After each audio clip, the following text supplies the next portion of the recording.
Bismillahirrahmanirrahim. Assalamualaikum warahmatullahi wabarakatuh. Innal hamdalillah nahmaduhu wa nasta'inuhu wa nastaghfiruhu wa natubu ilaihi wa na'udzu billahi min shururi anfusina wa min sayyiati a'malina. May yahdihillahu fala mudilla lahu wa may yudlil fala hadiya lahu.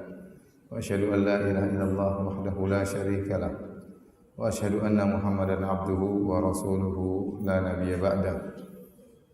Ya ayyuhalladzina amanu taqullaha haqqa tuqatih wa la tamutunna illa wa antum muslimun. Fa inna asdaqal hadithi kitabullah wa khairal huda huda Muhammadin sallallahu alaihi wasallam wa syarrul umuri muhdatsatuha wa kullu muhdatsatin bid'ah wa kullu bid'atin dhalalah wa kullu dhalalatin finnar. Para hadirin dan hadirat yang dirahmati oleh Allah Subhanahu wa taala, alhamdulillah puji dan syukur kita panjatkan kepada Allah Subhanahu wa taala yang masih memberikan kita kehidupan, kita bisa bangun kembali dari tidur kita. Alhamdulilladzi ahyana ba'da ma amatana, ya. Agar kita bisa melanjutkan peribadatan kita kepada Allah Subhanahu wa taala, masih bisa beristighfar, masih bisa sujud. Semoga segala ibadah kita diterima oleh Allah Subhanahu wa taala. Salawat dan salam tercurahkan selalu kepada junjungan kita Nabi Muhammad sallallahu alaihi wasallam dan juga kepada keluarganya serta seluruh sahabat beliau tanpa terkecuali. Insyaallah mulai kesempatan kali ini kita akan membahas kajian rutin dari sebuah kutayib, kitab kecil karangan dari Al-Imam Nawawi rahimahullahu taala, yaitu Al-Arba'in An-Nawawiyah. Al-Arba'in artinya 40, dan yang maksud dengan Al-Arba'in Nawawiyah adalah kumpulan 42 hadis yang dikumpulkan oleh Al-Imam Nawawi rahimahullahu taala. Yang seluruh hadis-hadis yang dikumpulkan oleh Imam Nawawi ini memenuhi kriteria Jawami'ul Kalim. Jawami'ul Kalim adalah hadis-hadis yang lafalnya sedikit namun kandungannya sangat dalam. Nabi sallallahu alaihi wasallam mengatakan, "Utitu Jawami'ul Kalim." Aku diberikan oleh Allah Jawami'ul Kalim. Itu hadis-hadis yang lafalnya sedikit tapi kandungannya sangat banyak. Yang pertama mengumpulkan ini atau yang terkenal mengumpulkan hadis-hadis yang Jawami'ul Kalim, di antaranya Abu Amr ibn Salah rahimahullahu taala. Beliau mengimlakan atau mendiktekan dalam majelis-majelis beliau hadis-hadis yang Jawami'ul Kalim, yang singkat tapi maknanya sangat dalam. Kemudian beliau mengimlakan sekitar 26 hadis. 26 hadis. Kemudian dilanjutkan oleh Al-Imam Nawawi rahimahullahu taala, ditambahkan lagi oleh Imam Nawawi sehingga menjadi 42 hadis. Ya, kemudian datang Al-Imam Ibnu Rajab Al-Hambali, kemudian menambahkan lagi 8 hadis, jadilah 50 hadis. Dan Ibnu Rajab Al-Hambali menulis buku judulnya Jami'ul Ulum wal Hadis wal Hikam, Jami'ul Ulum wal Hikam, yang beliau syarah 50 hadis tersebut, di antaranya 42 hadis yang dikumpulkan oleh Al-Imam Nawawi rahimahullahu taala. Ini gambaran bagi kita tentang kitab yang akan kita bahas. 42 hadis semuanya adalah hadis-hadis Jawami'ul Kalim. Ini syarat pertama, hadis-hadis Jawami'ul Kalim yang memenuhi, yang lafalnya sedikit maknanya banyak. Yang kedua, alaihi madarul Islam, bahwasanya hadis-hadis ini adalah kesimpulan dari agama Islam ini. Maka Imam Nawawi tidak meletakkan hadis ke dalam 42 ini kecuali hadis tersebut adalah hadis, salah satu hadis dari yang menopang Islam ini secara keseluruhan. Oleh karenanya dikatakan barang siapa yang menguasai 42 hadis ini, maka dia sudah memahami Islam secara global. Karena Islam secara umum kembali kepada 42 hadis ini. Jadi kalau ada yang bertanya bagaimana cara kita belajar Islam secara singkat, di antaranya dengan pelajari 42 hadis ini. Paling tidak Anda memiliki ilmu tentang Islam secara global. Karenanya saya berharap kepada para hadirin dan hadirat untuk menghafal 42 hadis ini. Setiap pertemuan harus sudah hafal satu hadis yang dibahas. Setuju atau tidak? Kalau setuju, tapi dikerjakan atau tidak? Semua setuju ya, menghafal 40 hadis, tapi saya ingin tahu dikerjakan atau tidak ya. Ada seorang syekh cerita, dia bikin pengajian buat para pekerja. dari orang Sudan, dari orang di Madinah. Tapi syekh tersebut mensyaratkan, ngaji nih hadir sedikit orang aja. Tapi dia mensyaratkan pokoknya yang ngaji harus setoran hadis arba'in. Sebelum dijelaskan setoran dulu. Ya, sebelum dijelaskan setoran dulu. Terus berlanjut tiap pekan mulailah para pekerja-pekerja. Tadi mereka orang Arab jadi mudah untuk apa? Untuk menghafal. Orang Sudan bahasanya juga bahasa Arab. Terus sampai akhirnya selesai 42 hadis. Setelah itu selesai, setelah berjalan waktu, akhirnya para pekerja ini bilang, "Syekh, sekarang saya merasa diri saya seorang alim." Karena sudah belajar 42 hadis disertai syarah-syarahnya. Maka saya katakan demikian, tentu kita tidak menjadi orang alim, tetapi kalau Anda sudah menguasai 42 hadis, Anda faham maksudnya, maka pasti ada sesuatu yang berbeda yang Anda miliki. Maka saya motivasi para hadirin hadirat untuk mempelajari hadis-hadis ini dan berusaha untuk menghafalkannya, ya. Paling tidak kita menghafalkan hadis Nabi, ya, dapat pahala dari Allah Subhanahu wa taala menghafal sabda-sabda Rasulullah sallallahu alaihi wasallam. Adapun Al-Imam Nawawi rahimahullah taala, ya, beliau namanya Yahya bin Syaraf Abu Zakaria An-Nawawi. Biografi beliau tentunya sangat panjang, tapi di antara yang ingin saya sampaikan, beliau, ya, sejak kecil dikenal sebagai orang yang saleh. Disebut dalam biografi beliau, waktu kecil diajak main sama teman-temannya dia tidak mau, maunya menghafal Quran, ya. Sehingga dipaksa main oleh teman-temannya, sambil dia bermain dia masih menghafal Quran, ya.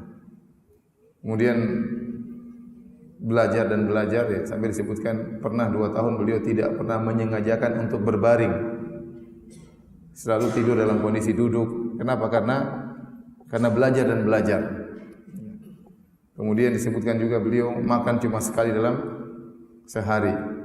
Kenapa? Untuk hemat waktu, tidak mau waktunya habis untuk banyak makan. Namun beliau rahimahullahu taala meninggal usia masih sangat muda, yaitu 45 tahun. Beliau lahir tahun 631 dan wafat pada tahun 676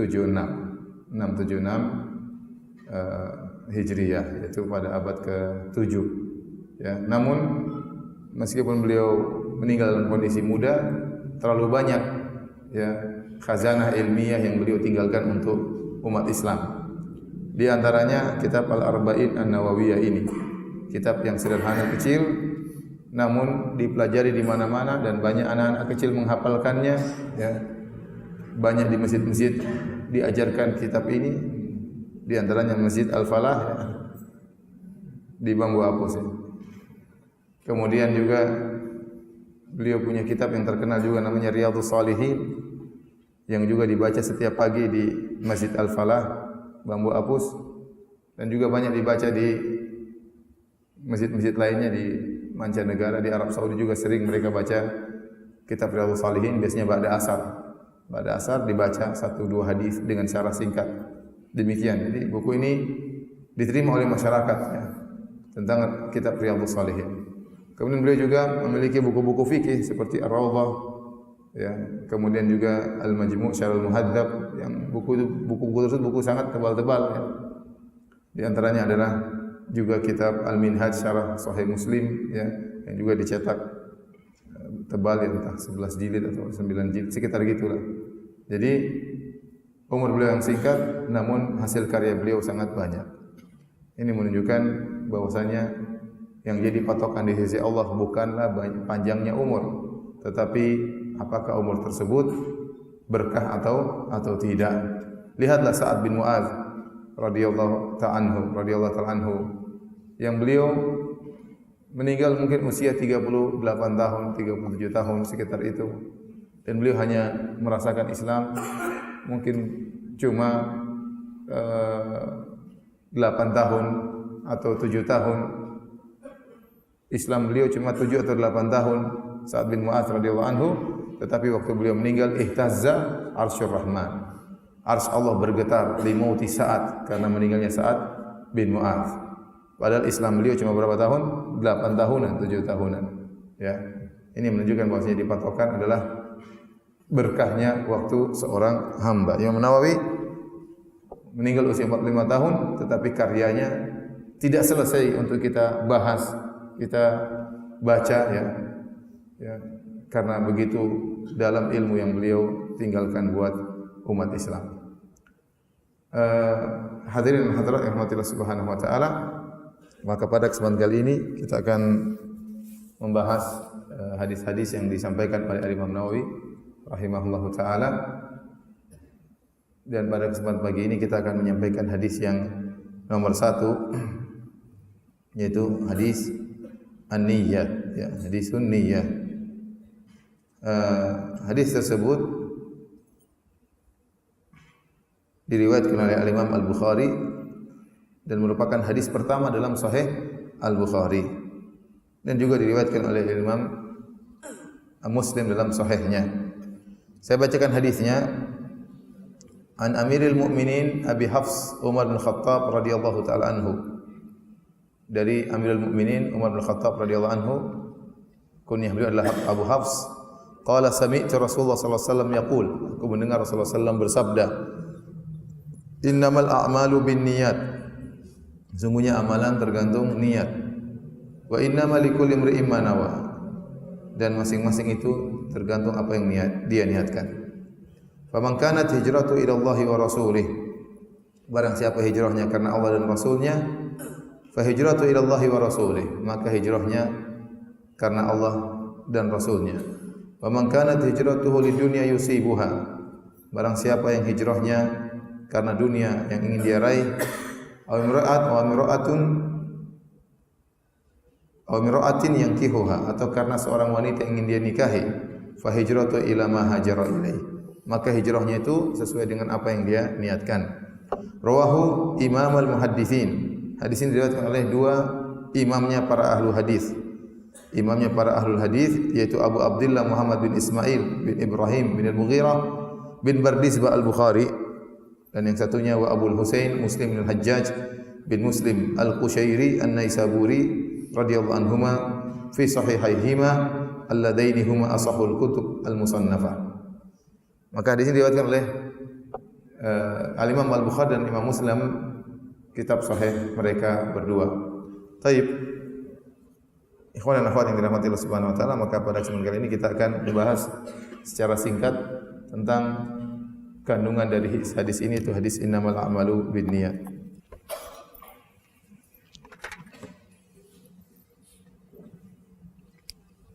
Nabi sallallahu alaihi wasallam bersabda, innama al-a'mal binniyat wa innama kulli imri'in ma nawa, faman kana hijratuhu ila Allahi wa rasulihi ila Allahi wa rasulihi fa hijratu ila Allahi wa rasulihi.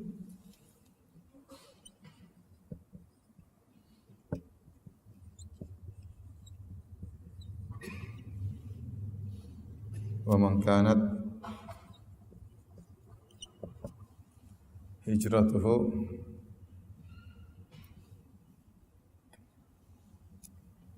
dan seterusnya, hijratuhu lidunya yusibuha aw imra'atin yankihuha fa hijratu ila ma hajara ilaih. Kata Nabi sallallahu alaihi wasallam, sungguhnya, antum bisa baca kan? Ya. Ini gundul, enggak usah saya gondrongin ya. Innamal a'malu binniyat. Sungguhnya amalan tergantung daripada niat. Wa innamal likulli imri'in ma nawa, dan sungguhnya masing-masing orang tergantung apa yang dia niatkan. Barang siapa hijrahnya kepada Rasulnya, maka hijrahnya kepada Rasulnya. Barang siapa hijrahnya kepada dunia atau wanita yang hendak dia nikahi, maka hijrahnya sesuai dengan apa yang dia kehendaki. Taib. Innama, ya, dalam bahasa Arab artinya hanyalah. Innama artinya hanyalah. Hanyalah amalan-amalan dengan niat. Amalan di sini jamak, plural, jamak. Kata jamak, al-a'mal. Kemudian ada alif lam mim sehingga mencakup seluruh amal. Bahkan kata para ulama, amal di sini ya, amal di sini ya mencakup perbuatan, kemudian perkataan umum ya, bahkan pikiran. Ini termasuk juga amal. Ya, Nabi SAW memberi peringatan bahwasanya segala kegiatanmu itu berdasarkan niat, baik perbuatan maupun perkataan maupun apa? Pikiran. Ini yang menjadi patokan oleh Allah Subhanahu wa taala adalah masalah niat, bin niat. Ini yang paling penting ya. Ya, niat. Maka seorang tatkala berbuat, berkata dan berfikir hendaknya dia niatkan karena Allah Subhanahu wa taala.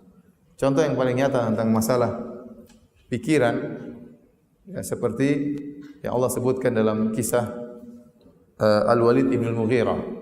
Ya, tatkala dia berfikir bagaimana bisa mencela Al-Qur'an. Kata Allah Subhanahu wa taala, "Innahu fakkara wa qaddar." Sungguhnya dia berfikir dan dia menetapkan apa yang harus dia ucapkan. Faqutila kaifa qaddar. Sungguh celaka bagaimana dia bisa menetapkan hal tersebut. Thumma qutila kaifa qaddar. Thumma nadhar, thumma abasa wa basar, thumma adbar wastakbar. Faqala in hadza illa sihrun yu'thar. Sungguh celaka bagaimana dia bisa memikirkan dan merenungkan tentang Al-Quran dengan perenungan yang buruk. Kemudian dia berpaling dan dia sombong. Setelah dia berfikir lama, kesimpulannya apa? Faqala in hadza illa sihrun yu'thar. Menurut dia Al-Quran itu hanyalah sihir yang dipelajari oleh Muhammad dari orang-orang terdahulu. In hadza illa qaulul bashar. Ini hanyalah perkataan manusia. Kata Allah, sa'uslihi saqar. Aku akan masukkan dalam neraka saqar. Wa ma adraka ma saqar. Dan seterusnya. Tahukah engkau apa itu neraka saqar? La tubqi wa la tadhar. Lawahatul lil bashar. Tidak akan meninggalkan apapun, akan membakar tubuh dan seterusnya. Jadi dia berfikir bagaimana mencela Al-Qur'an. Tatkala dia berfikir dengan niat yang buruk untuk mencela Al-Qur'an, maka dia mendapatkan dosa. Kata para ulama di antaranya As-Sun'ani dalam kitabnya Al-Uddah Syarah Umdatul Ahkam, dia mengatakan demikian juga seorang kalau berfikir untuk Islam, untuk umat Islam. Ya, dia berfikir bagaimana dakwah bisa berjalan, bagaimana anak-anak yatim bisa tersantunkan, bagaimana para janda bisa diayomi, ya, baik janda muda maupun janda tua. Ya.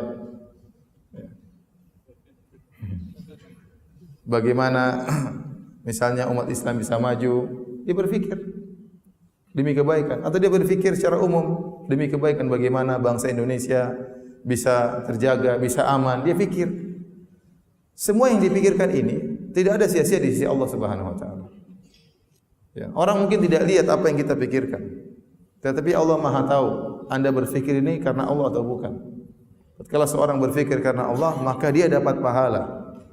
Hanya berfikir saja, maka tidak ada yang sia-sia. Ya, tidak ada yang sia-sia. Makanya kata Allah Subhanahu wa taala, "Wa may ya'mal mithqala dzarratin khairan yarah." Barang siapa melakukan kebaikan meskipun sebesar dzarrah, dia pasti akan melihat apa? Hasilnya. Maka seorang jangan buang-buang waktu, berfikir yang baik. Ya. Apalagi kalau dia berkata karena Allah Subhanahu wa taala. Orang berkata karena riya. Ngomongnya kayaknya indah, tapi niatnya bukan karena Allah Subhanahu wa taala. Niatnya supaya dipuji, supaya disanjung, ya, supaya dielu-elukan. Niatnya ya, sudah Allah Maha tahu. Meskipun ucapannya baik, apalagi perbuatan.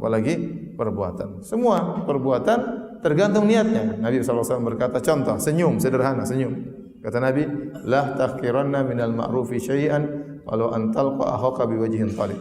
Jangan kau meremehkan kebaikan sedikit pun meskipun hanya tersenyum waktu ketemu saudara. Senyum ini niatnya banyak. Ada niatnya baik ya, karena menghormati saudara. Ada senyum tapi senyumnya niatnya ngejek ya. Ada senyum tapi niatnya marah. Tabassumal mughdab. Senyum tapi marah ya. Ada senyum karena ada udang di balik batu ya. Karena ini melemparkan cinta pada hati seseorang. Tergantung niatnya, ya. Jadi perhatikan, hidup ini tidak ada yang sia-sia kalau antum niatkan karena Allah Subhanahu wa taala, ya. Makanya dalam Al-Qur'an, ya, kata Allah, wa wajadu ma 'amilu hadira. Tatkala seorang dibukakan catatan amal, dia mengatakan, "Mali hadzal kitabi la yughadiru saghiratan wala kabiratan illa ahsaha." Kitab apa ini? Catatan amal. Tidak ada suatu perbuatan besar maupun kecil kecuali dicatat, kecuali dijaga dalam kitab tersebut. Tidak ada yang luput. Kata Allah, wa wajadu ma 'amilu hadira. Maka mereka mendapati seluruh apa yang mereka amalkan nampak. Dan yang dicatat bukan cuma perbuatan, bukan cuma perkataan, bahkan niat. Malaikat catat. Makanya dalam hadis kata Nabi sallallahu alaihi wasallam, "Man hamma bihasanah." Barang siapa yang punya niat baik, satu niat baik, walam ya'malha, dan dia tidak mengerjakannya, kutiba lahu hasanah wahidah, maka malaikat catat sebagai satu kebaikan. Jadi yang dicatat dalam catatan amal bukan cuma perkataan, bukan cuma perbuatan. Anda punya niat baik pun akan apa? Dicatat. Maka tidak ada ruginya Anda punya niat-niat yang baik. Maka ini yang pertama adalah amal di sini umum, ya. Amal di sini maksudnya apa? Umum, ya, mencakup perkataan, perbuatan dan pikiran. Taib. Kata Nabi sallallahu alaihi wasallam, "Innamal a'malu binniyat." Amalan tergantung niat-niat. Tatkala Nabi mendatangkan jamak niat, berarti niat itu macam-macam. Satu amal itu bisa berbagai macam niat, ya.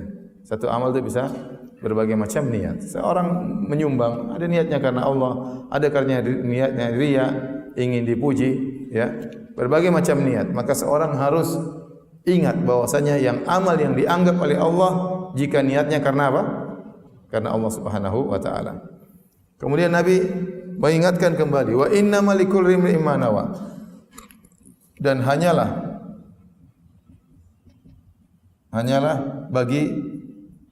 bagi setiap orang apa yang dia niatkan, dia niatkan. Ya. Manawa, jadi apa yang dia niatkan. Maka seorang akan diberi ganjaran oleh Allah sesuai dengan kadar niatnya. Ada orang beramal soleh, niatnya murni karena Allah. Ada orang beramal soleh, niatnya karena Allah dan karena dunia. Tergantung. Ya. Contoh seorang berjihad di jalan Allah, niatnya murni karena Allah. Contoh seorang berjihad di jalan Allah, ternyata niatnya untuk mengambil ghanimah. Ya. Beda lagi ini pahalanya. Ya. Ya, contoh seorang menuntut ilmu dengan niat agar bisa berdakwah. Contoh orang menuntut ilmu supaya diakui, supaya disanjung oleh umat masyarakat. Maka niat bermacam-macam. Dan pahala sesuai dengan kadar niat. Makanya kata Al-Imam Ibnu Mubarak rahimahullahu taala, rubba niyatin saghirah, rubba amalin saghir tu'azzimuhu niyyah.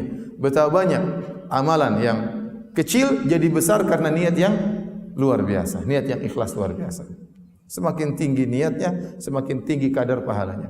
Walubba amalin kabir, dan betapa banyak amal besar tusaghiruhu niyyah, jadi kecil karena niat.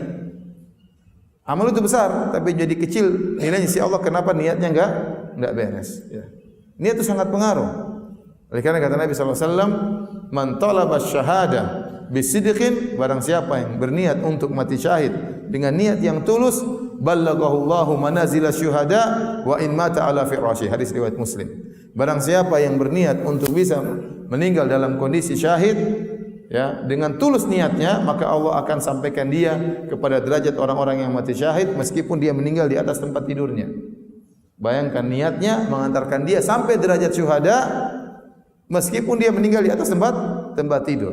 Dia ingin mati syahid tapi tidak ada peperangan yang syar'i misalnya, ya. Enggak ada peperangan yang syar'i. Jangan salah jalan, ya. Mau mati syahid ngebom bunuh diri, ya, ngawur, ya. Dia sudah ingin syahid tapi tidak ada jihad yang syar'i misalnya di sini tidak ada, ya sudah, dia niatkan saja. Siapa tahu memang ada suatu saat ada jihad, dia akan maju. Kalau enggak ada, dia sudah niatkan meskipun dia meninggal di atas tempat tidurnya, dia dapat pahala syuhada. Yang buat dia dapat pahala syuhada apanya? Niatnya. Makanya ini itu sangat penting. Satu amal bisa berbagai macam pahala, tergantung kadar niatnya. Kata Nabi sallallahu alaihi wasallam dalam sebagian riwayat, rubba qatilin baina saffain Allahu a'lamu bi niyatihi. Betapa banyak orang meninggal di antara dua saf yang sedang bertempur, Allah lebih tahu tentang niatnya. karena Allah atau bukan. Baik. Setelah itu Nabi SAW memberikan contoh tentang suatu ibadah yang mulia yang namanya hijrah. Faman kanat hijratu ila Allah wa rasuli. Barang siapa berhijrah karena Allah dan Rasulnya, fa hijrat ila Allah wa rasul. Maka hijrahnya karena Allah dan Rasulnya. Faman kanat hijratu li dunya yusibuha aw imra'atin yankihuha fa hijratu ila ma hajara ilaihi. Barang siapa yang hijrahnya karena dunia atau karena wanita, maka bagi dia apa yang dia niatkan.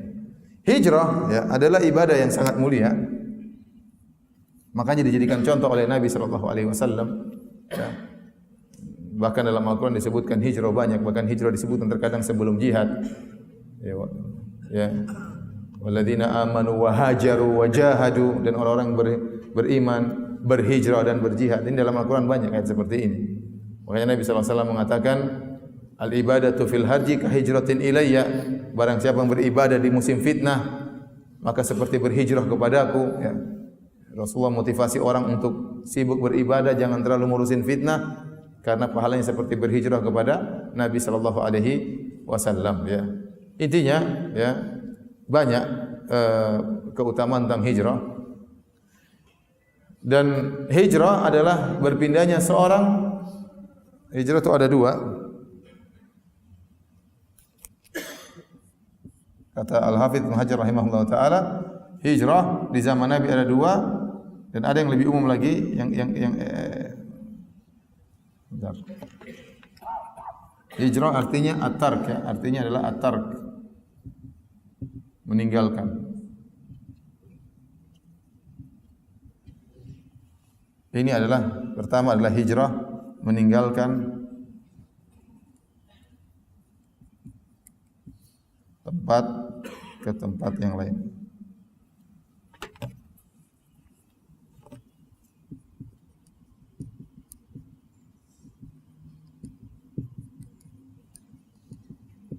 Kedua, meninggalkan amalan yang buruk.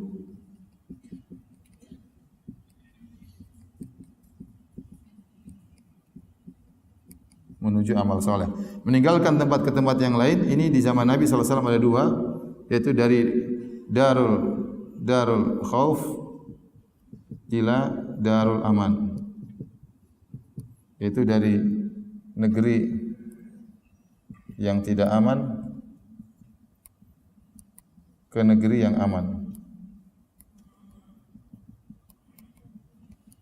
Itu di antaranya contohnya dari Mekah ke Habasyah. Ini terjadi di zaman Nabi dua kali. Yang kedua, min daril kufur ila daril Islam.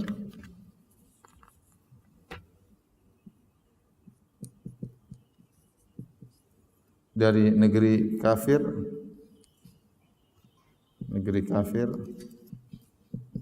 ke negeri Islam.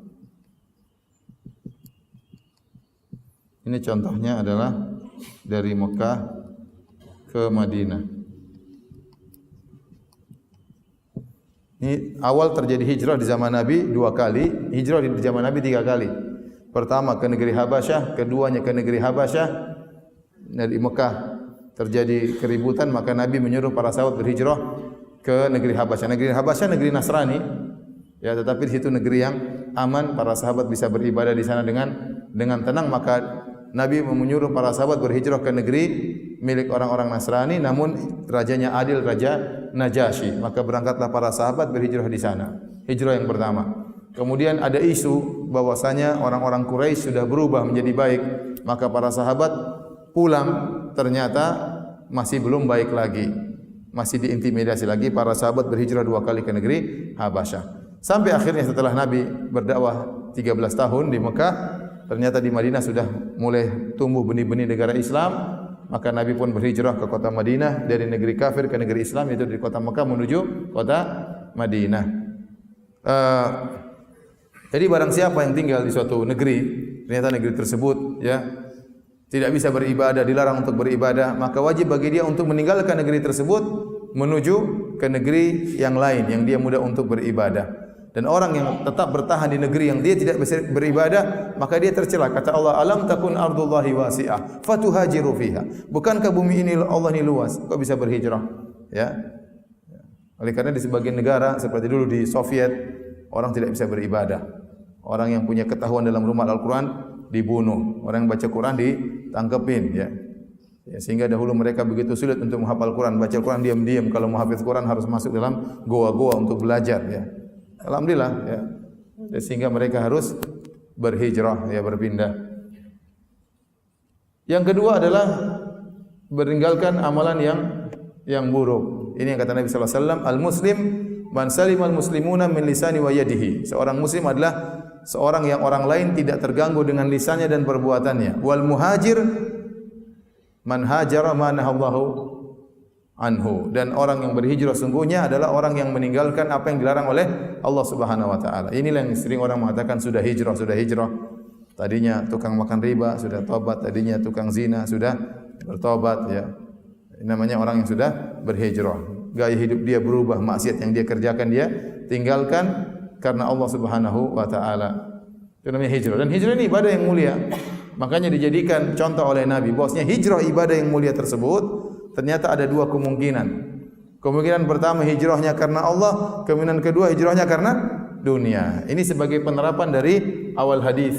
Amalan tergantung niat dan seorang mendapatkan apa yang dia niatkan. Contohnya hijrah. Hijrah ibadah yang mulia, ternyata niatnya bisa berbeda. Ada niatnya karena Allah, ada niatnya karena dunia.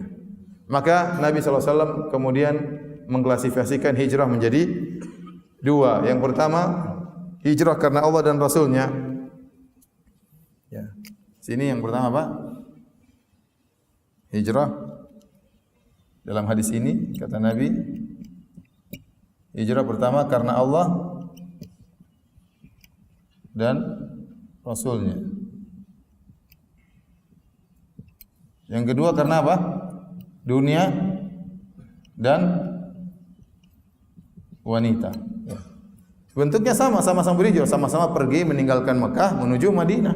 Enggak ada bedanya. Tetapi yang membedakan tersebut adalah niat. Yang satu niatnya karena Allah dan Rasulnya, maka dia dapat pahala. Yang satunya karena dia dan wanita, dia mendapatkan dunia atau wanita.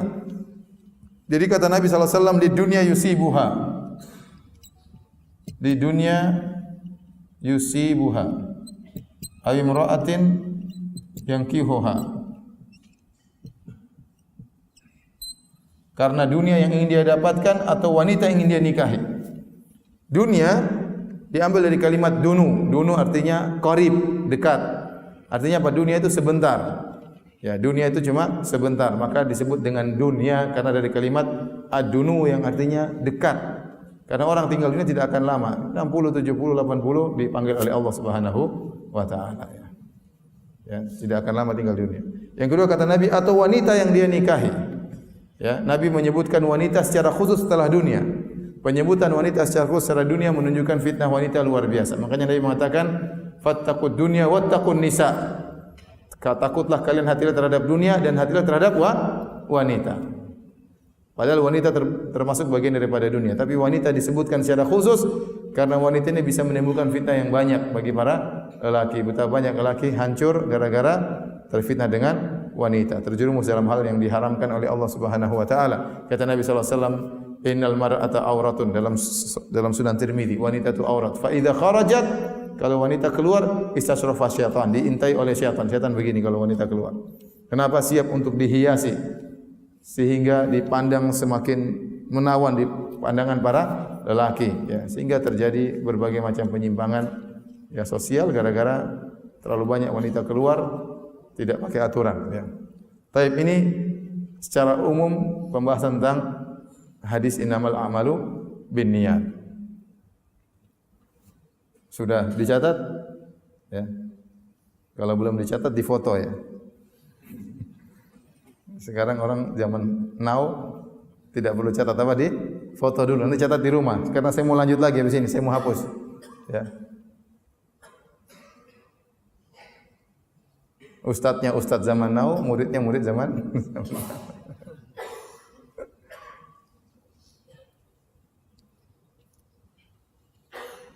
Sudah?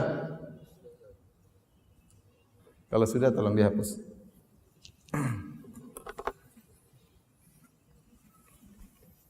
Tunggu sebentar mungkin. Sudah ya? Belum, sudah terlanjur dihapus. Nanti di-sharing sama yang lain, sudah hapus ya. Nanti dikirim sama yang lain.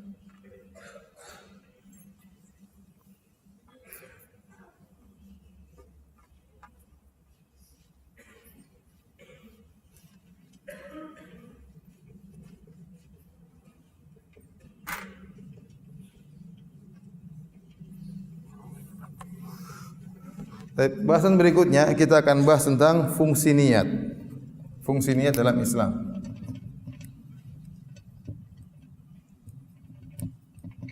Dalam amalan. Fungsi niat secara umum kata para ulama adalah litamyiz. Litamyiz.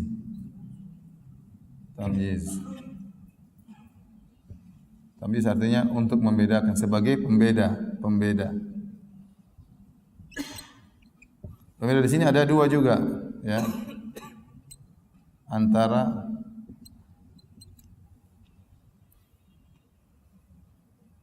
amalan dengan amal yang lain, antara amal dengan amal yang lain. Ini bisa terbagi juga menjadi dua, ya. Antara ibadat yang satu dengan yang lainnya. Yang kedua, antara ibadat dengan adat. Kalau yang ini antara ikhlas atau tidak.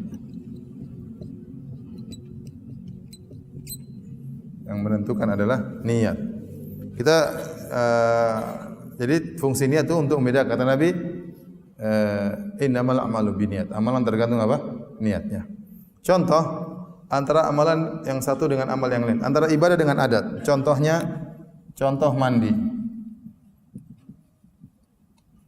Mandi ini ada dua kemungkinan. Seorang mandi bisa jadi mandi junub, bisa jadi mandi biasa. Tergantung niatnya. Kalau orang mandi dengan mandi biasa saja tanpa niat mandi junub, maka hadasnya tidak terangkat.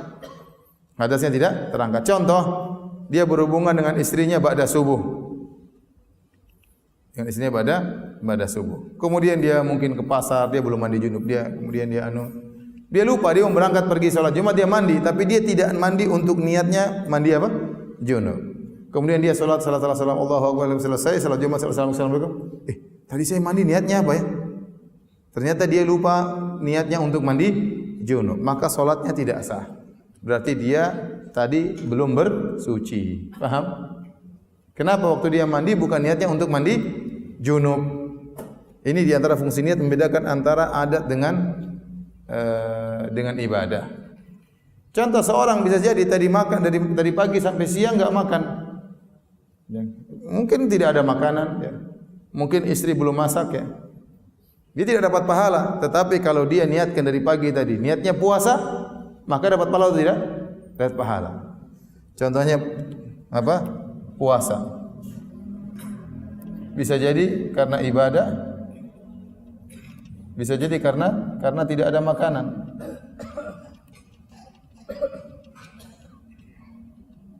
Ada orang tidak makan sampai siang, tapi niatnya bukan karena apa?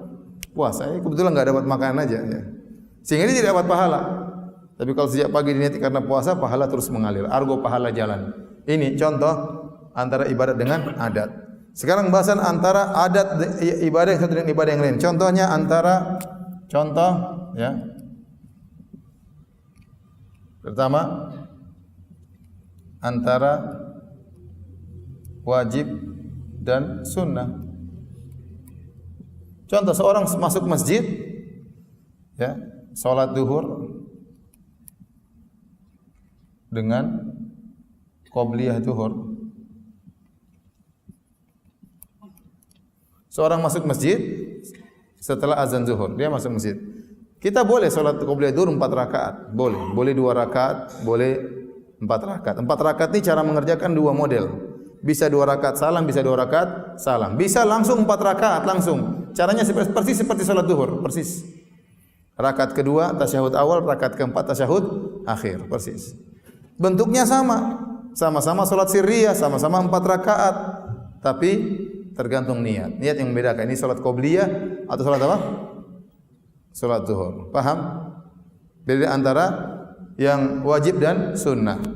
Contoh, ya. Contoh sedekah. Bisa jadi niat zakat, niat untuk zakat. Bisa jadi niat untuk sedekah biasa, untuk sedekah biasa. Biasa, ya. Seorang yang bersedekah, kalau dia niatkan untuk zakat, berarti dia sudah mengeluarkan sebagian zakatnya. Tapi kalau dia niatkan untuk sedekah biasa sunnah, berarti zakat dia belum keluarkan. Paham? Uangnya sama dikeluarkan, tapi niatnya berbeda. Ini berarti berbeda antara yang wajib dengan yang sunnah. Beda. Ya. Ini nomor 1. Ya. Kemudian juga misalnya ya tadi itu kira-kira demikian ya. Antara puasa juga ya. Puasa bisa jadi antum puasa qadha, bisa jadi puasa Senin, Kamis, niatnya berbeda ya. Misalnya puasa qadha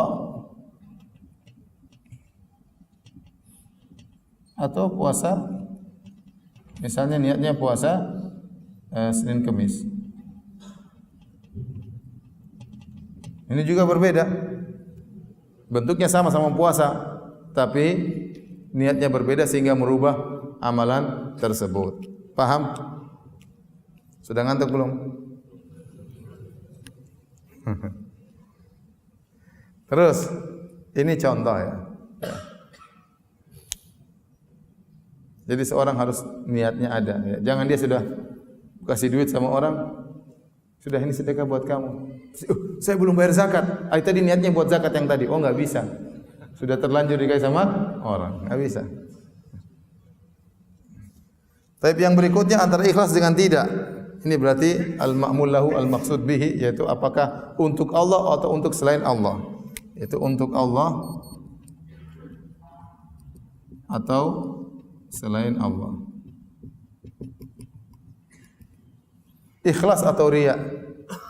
Jadi amalan bisa menjadi 2 ya. Karena Allah ikhlas. Yang kedua karena selain Allah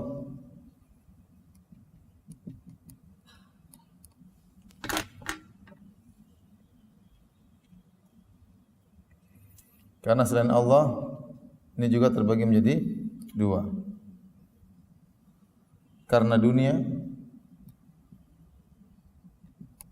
karena untuk menyerahi pujian. Dalam kurung riya dan sum'ah. Ingin dilihat atau ingin didengar. Ya. Kalau karena Allah ikhlas, ya alhamdulillah. Maka ini yang diharapkan berpahala di sisi Allah Subhanahu wa taala. Karena selain Allah ada 2 model. Kalau karena dunia, maka dilihat, ya. Bisa jadi niat dunia yang mendominasi.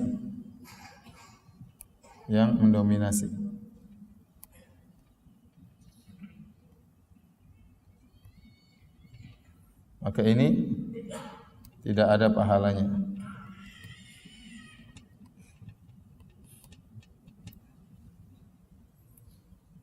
Kemudian yang kedua, ya, niat akhirat yang mendominasi.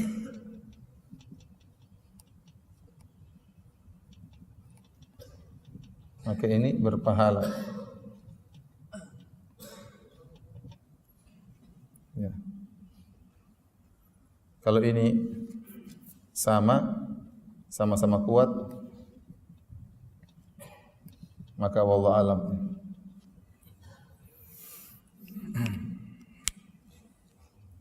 Taib. Adapun seorang contoh dunia tadi, seorang misalnya dia berdakwah, tetapi niatnya juga ya untuk dapat masukan misalnya. Ini contoh. Contoh seorang menjadi imam, tapi niatnya untuk dapat gaji. Ini ada niat akhirat dicampur dengan niat apa? Dunia. Ya. Contoh seorang berjihad, niatnya dapat ghanimah. Dia ada niatnya karena Allah, tapi sekaligus dapat apa? Atas rampasan perang. Maka ini tergantung kondisi dia. Kalau ternyata niat akhirat yang mendominasi, maka tidak jadi masalah. Tapi kalau niat dunia yang mendominasi, maka dia tidak dapat pahala. Ya. Taib. Adapun karena untuk meraih pujian atau riya dan sum'ah, maka ini langsung gugur pahalanya. Gugur pahalanya. Meskipun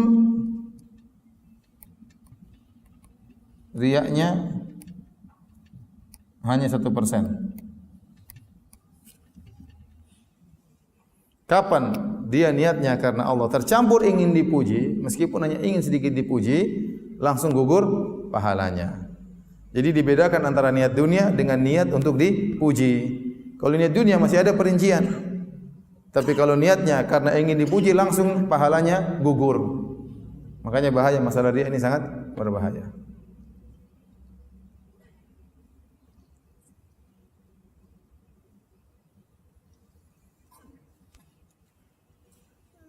Kalau sudah dihapus ya. Sudah difoto maksudnya hapus. Tunggu dulu sebentar.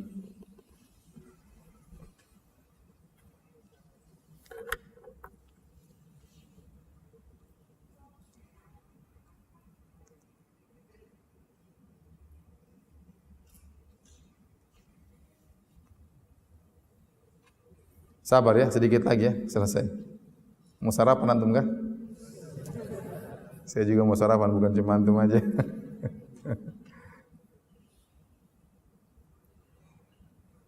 Kalau sudah tolong dihapus, hapus. Yang terakhir kita bahas ya, biar antum semangat. Yang terakhir kita bahas hukum amal soleh tercampur riya.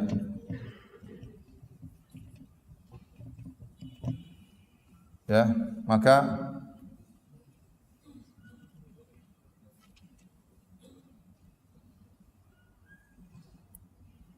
jika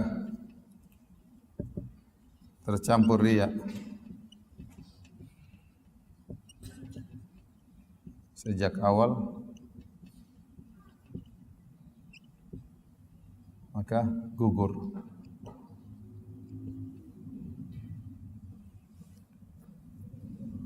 Jika tercampur riya di tengah-tengah,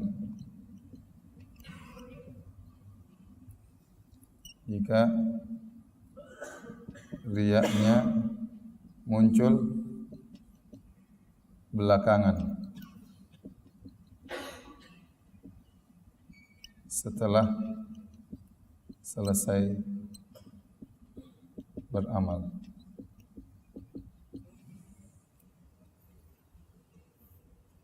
Hukum amal salat tercampur riya. Jika tercampur riya sejak awal, maka gugur. Mau salat memang mau riya ya. Ya, mau dakwah ternyata memang mau riya ya. Mau haji terkadang memang mau riya, ingin pamer. Mau umrah memang riya sejak awal. Jadi sejak awal sudah pamer sana sini, sudah bikin viral sana sini ya. Memang niatnya untuk dipuji sejak awal.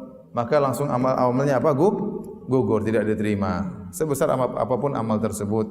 Kata Nabi sallallahu alaihi wasallam, kata Nabi, Allah berfirman dalam hadis qudsi, "Ana aghna syuraka ani syirik." Man amila amalan asyraka fihi ma'iya ghairi taraktuhu wa syirkahu. Aku adalah zat yang paling tidak butuh dengan syarikat. Barang siapa beramal saleh mengambil sekutu selainku, ingin dipuji oleh Allah dan ingin dipuji oleh manusia, maka aku tinggalkan dia dan kesyirikannya. Maka sejak awal dia gugur ya. Sekarang jika tercampur riya di tengah-tengah ya. Maka ada tiga kemungkinan. Pertama, dia lawan untuk mengusir riya. Atau dua kemungkinan. Yang kedua, dia biarin aja. Biarin aja riyanya. Karena lezat. Karena riya itu lezat ya. Riya itu apa? Lezat. Enak dipuji, enak disanjung ya. Dia lawan, maka ada dua kemungkinan. Dia berhasil mengusir,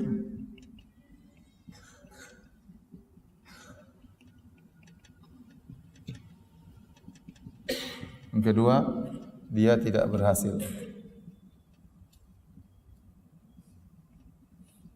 Taib. Kalau riya muncul di tengah, dia lagi sholat, tahu-tahu rakaat ketiga dia riya, ingin dipuji, atau rakaat kedua dia riya, dia bacaan Qur'annya panjang-panjang, indah-indahkan, berarti dia riyanya muncul di tengah ya. Tadinya rakaat pertama dia baca Qul huwallahu ahad, tahu-tahu ada rakaat kedua ada bupati sholat belakang dia, akhirnya diganti surat Al-Baqarah ya. Riya muncul di tengah ya. Kalau dia berusaha mengusir dan dia berhasil mengusir, maka selamat. Apa? Pahalanya selamat.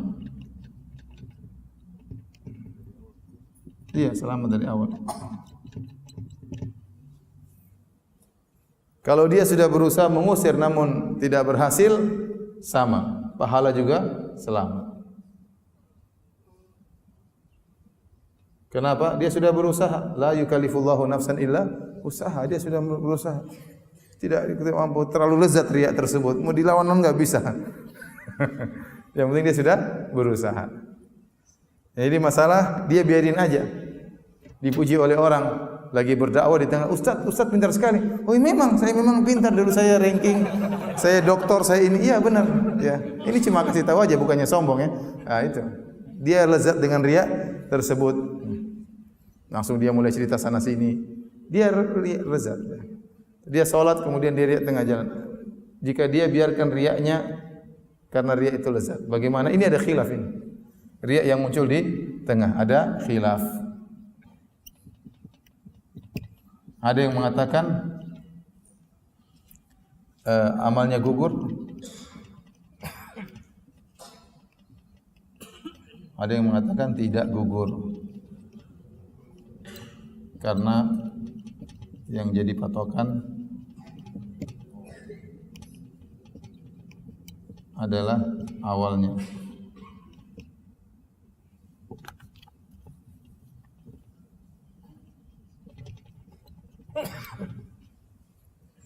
Wallahu a'lam bishawab. Mudah-mudahan pendapat ini yang lebih kuat ya. Yang penting apa? Awalnya apa? Ikhlas. Tapi secara kaidah kurang kuat. Lebih kuat amalnya apa? Gugur. Betapa banyak orang ikhlas di awal, di tengah dia berubah. Betapa banyak orang seperti itu. Itu yang menunjukkan kita harus senantiasa merubah niat kita ya. Harus memperhatikan niat kita, jaga niat kita. Baik, jika riya muncul belakangan setelah selesai beramal ya, maka ada khilaf juga. Ada yang mengatakan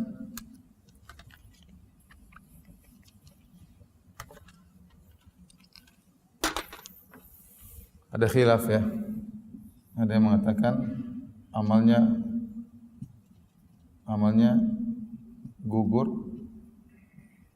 Ini pendapat Ibnu Qayyim. Ada yang mengatakan amalnya tidak gugur.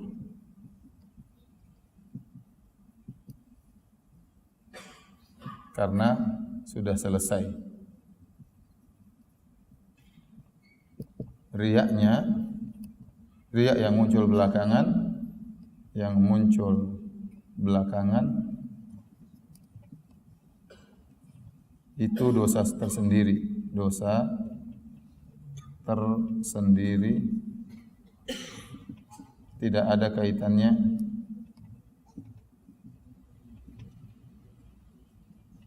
dengan amalan tersebut.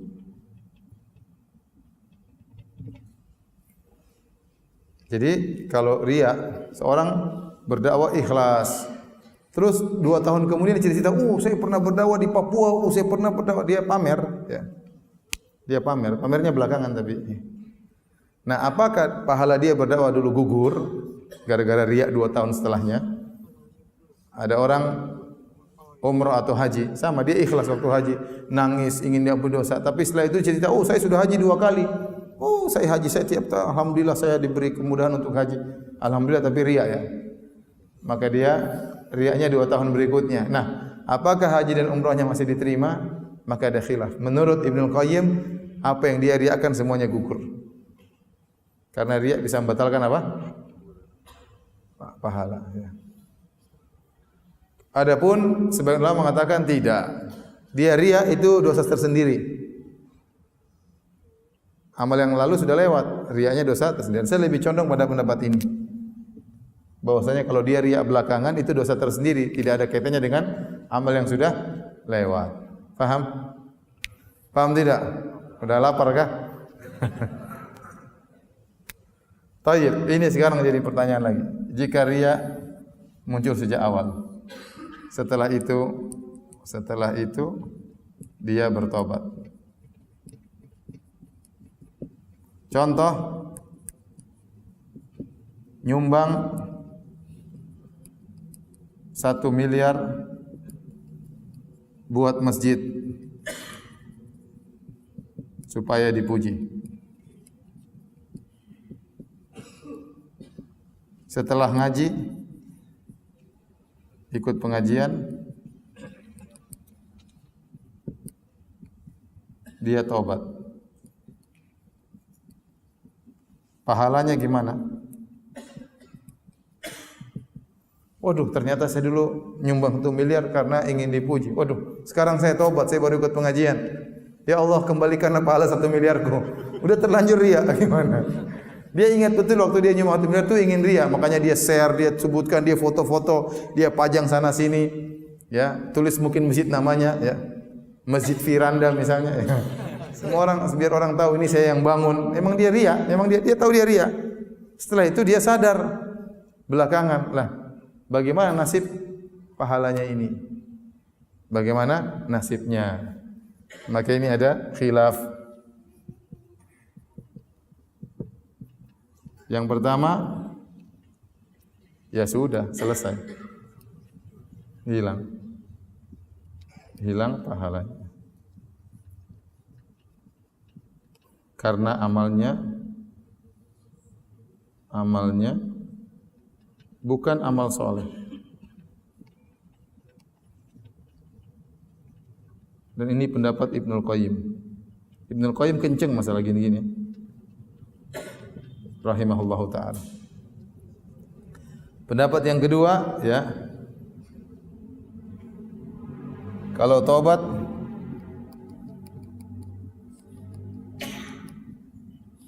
amalnya diterima. Ini pendapat sebagian ulama. Dalilnya apa? Firman Allah, "Wa ma mana'ahum an tuqbala minhum nafaqatuhum illa annahum kafaru billah." Dan tidaklah mencegah orang-orang musyrikin itu sedekah mereka diterima oleh Allah kecuali karena mereka kafir. Jadi orang musyrik itu kalau mereka berbuat baik, berbakti sama orang tua, membantu fakir miskin, diterima enggak pahalanya? Diterima enggak pahalanya? Enggak, karena dia musyrik. Ada orang musyrik nih baik, nyantunin anak yatim, nyantunin janda, nyantunin orang susah. Orang musyrik, ada pahalanya enggak? Enggak, karena dia kafir. Wa ma mana'ahum an tuqbala minhum nafaqatuhum illa annahum kafaru billah. Tidaklah dicegah mereka untuk diterima sedekahnya kecuali karena mereka kafir. Tapi kalau dia masuk Islam, itu tadi yang tidak diterima jadi diterima. Ada orang kafir berbakti sama orang tua, suka bantu tetangga, nyantuin anak yatim. Dia meninggal, ya sudah tidak diterima. Tapi kemudian dia masuk Islam. Kalau dia masuk Islam, seluruh amalan yang dia kerjakan sebelum Islam semuanya sudah jadi pahala. Makanya kata Nabi kepada Hakim bin Hizam, aslamta ala ma aslafta min khair ya Hakim. Kau masuk Islam dengan membawa seluruh pahala yang pernah kau lakukan tatkala kau masih musyrik. Dia pernah menyumbang, dia pernah ini, pernah bagi makanan, maka dapat pahala berubah jadi kebaikan. Kenapa? Karena dia masuk Islam dan bertaubat. Itu orang musyrik yang beramal soleh. Kalau bertobat pahalanya jadi baik, apalagi orang yang sekedar riya kemudian bertaubat. Ya. Mudah-mudahan ini yang lebih baik. Mudah-mudahan. Kalau ini setengah mati sekali. Ibnu Qayyim. Pendapatnya susah-susah semua. Tapi bisa jadi ini yang rajih, kita nggak tahu.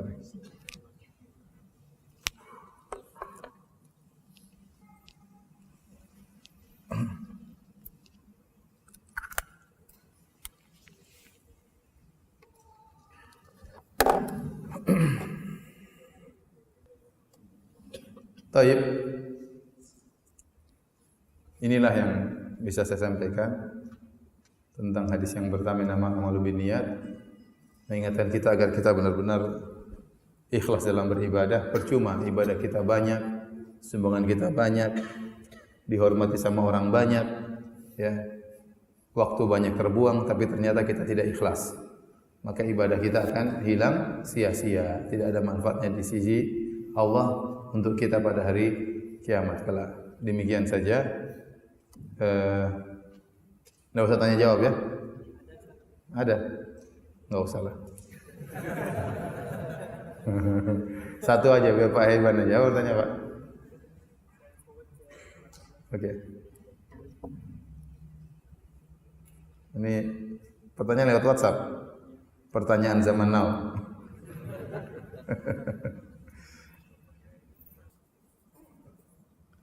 Ini ada pertanyaan, apakah harus melafalkan niat ketika akan sholat, puasa dan wudu?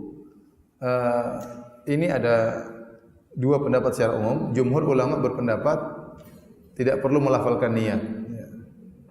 Sebagian ulama Syafi'iyah juga berselisih, ada yang mengatakan tidak perlu niat, tidak perlu melafalkan niat. Semua sepakat harus berniat. Masalah khilafnya tentang melafalkan itu perlu atau tidak. Maka mayoritas ulama mengatakan tidak perlu. Sebagian ulama Syafi'iyah terutama mutaakhirin mereka mengatakan yustahab, dianjurkan untuk melafalkan niat, ya. Untuk apa? Untuk mengkokohkan niat sebelum dia beribadah, ya.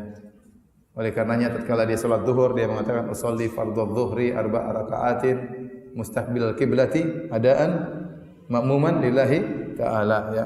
Dia sebutkan lafal niat tersebut. Ya, niat tujuannya apa? Agar dia kokoh niatnya sebelum dia salat. Ini pendapat sebagian ulama Syafi'iyah yang belakangan. Tetapi pendapat yang lebih benar adalah tidak perlu melafalkan niat. Kenapa? Karena kata Nabi wa khairul huda huda Muhammadin sallallahu alaihi wasallam. Sebaik-baik petunjuk adalah petunjuk Nabi sallallahu alaihi wasallam. Sebaik-baik cara salat adalah cara salatnya Nabi sallallahu alaihi wasallam.